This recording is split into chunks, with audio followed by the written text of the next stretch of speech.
আপনার খামারে যে বিষয়গুলো দেখলে আপনারা কখনোই ঘাবড়ায় যাবেন না, সেগুলো আমি কিছু রোগের নাম বলছি। সেটা হচ্ছে যে আপনার খামারে যদি দেখেন মুরগির ঘর ঘর করে শব্দ হচ্ছে বা আপনার কাশছে, হ্যাঁ, আপনারা কখনোই ঘাবড়াবেন না।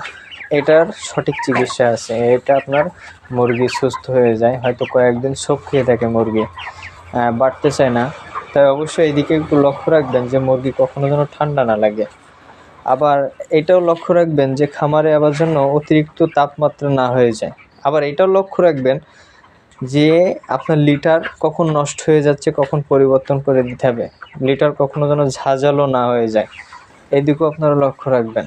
দ্বিতীয় কথা হচ্ছে খামারে দেখবেন অনেক সময় মুরগি যে ফিড, এই যে ফিডগুলো দেখছেন, এই ফিড খাওয়ার কারণে অনেক সময় আপনার খামারে মুরগি বাথরুম করে, যে কেমন আমি বলি, লাল পাতলা পায়খানা করছে। তারপরে আপনার আরেকটা বিষয় বলি, দেখবেন যে আপনার লাল গুড়ের মতন পাতলা পায়খানা করছে। এটার জন্য আপনার সঠিক চিকিৎসা আছে, তাই অবশ্যই এদিকে একটু লক্ষ্য রাখবেন। আর দ্বিতীয় কথা হচ্ছে যে অনেক সময় দেখা যায় খামারে আপনার সঠিক পরিষ্কার পরিচ্ছন্ন না করার কারণে আপনার খামারে ভাইরাস লেগে যাওয়ার সম্ভাবনা থাকে। এই ভাইরাসটা বেশি অংশ আপনার হয়ে থাকে যে আপনার গরমকালে, আপনার গাম্বুরা, রানীক্ষেত, এগুলা আপনার মুরগি বড় ধরনের ক্ষতি করে দেয়। তাই অবশ্যই এদিকে একটু লক্ষ্য রাখবেন। আর দ্বিতীয় বিষয় আমি বলতে চাই, আরেকটা বিষয়ে কথা বলতে যাচ্ছি, সেটা হচ্ছে আপনার খামারে অনেক সময় দেখা যায় যে আপনার লিটারের কারণে বা অতিরিক্ত তাপমাত্রার কারণে আপনার খামারে মুরগির পেটে পানি হয়ে যাচ্ছে। মুরগির পেটে যদি পানি হয়ে যায়, দেখবেন এতে কিন্তু আপনার বড় ধরনের লোকসান হয়ে যাওয়ার সম্ভাবনা থাকবে। আর এই রোগের কিন্তু একবার যদি এই রোগটা হয়ে যায়, অবশ্যই দেখবেন এই রোগের কিন্তু কোনো চিকিৎসা নাই। আরেকটা বিষয়, আমি যে আপনার গাম্বুরার কথা বলছিলাম, গাম্বুরা রোগ যদি আপনার কেমন, এটা দেখতে কেমন হয়, আমি আপনাদের কিছু ভাবে বুঝাই বলি আর কি, কেমন হয়। এই যে আপনার দেখেন একটা মুরগির এই যে রান, এই যে আমি আপনার দেখাই, এই রানের এই সাইডে বা আপনার এই সাইডে দেখবেন, এই যে মুরগি যদি মারা যাওয়ার পরে এই যে চামড়াটা ছিলার পরে দেখবেন রানে অনেক সময় গোটা মানে ছোট ছোট গোটা লাল ফোঁটা হয়ে রয়েছে। এটা হচ্ছে আপনার গাম্বুরা রোগ হয়ে গেছে। তাই অবশ্যই এগুলো একটু লক্ষ্য রাখবেন। অনেকে দেখা যায় যে মুরগি মারা যাচ্ছে, অনেকে আপনারা যে মুরগি কাটেন না বা আপনারা ভিতরে দেখেন না যে মুরগির ভিতরে কি সমস্যা আছে। আপনারা মুরগি কখনোই মারা যাওয়ার সাথে সাথে ফেলাই দিবেন না।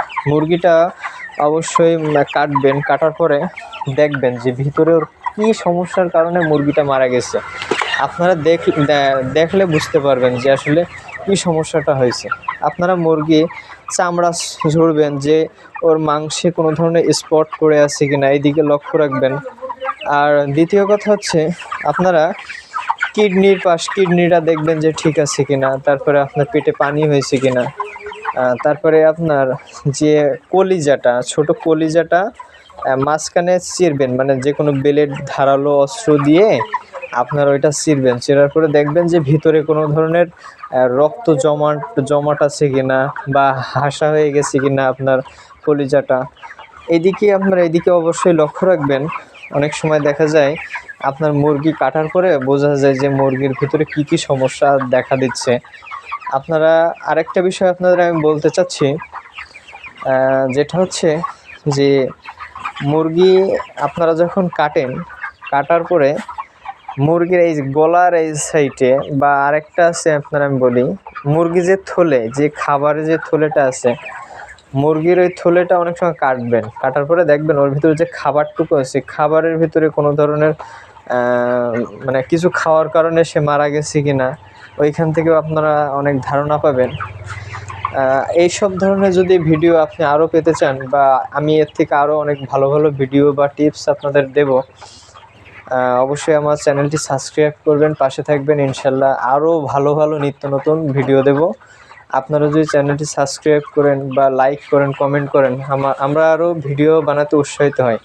আপনারা যখন কোনো কিছুই না বলেন, লাইকও না করেন বা কমেন্টও না করেন, কোনো সমস্যার কথা না জানান, তাহলে কিন্তু ভাই আসলে ভিডিও বানাতে সেই মানে ইমেজটা আসে না।